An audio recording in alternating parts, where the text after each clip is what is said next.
ወመን የተወከለ ዐለ አላህ ፈሁወ ሐስቡህ። በሱ ላይ የተማመነን ሰው በሱ ላይ የተመካን ሰው አላህ በቂው።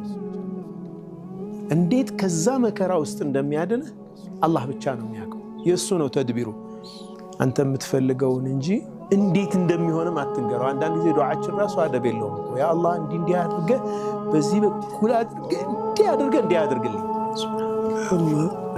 ተድቢሩ ያ አላህ። አንተ ፍላጎትህን ብቻ እስአል በስ ለምን የምትፈልገውን ነገር አላህ ግን መንገዱን እሱ ያውቀው። ለሱ እጅ መስጠት እውነተኛ ኢስላም ማለት ያ ነው። ለአላህ እጅን ትሰጣለህ፣ ለአዋሚሮቹ ትሰጣለህ፣ ለተድቢሮቹም ትሰጣለህ።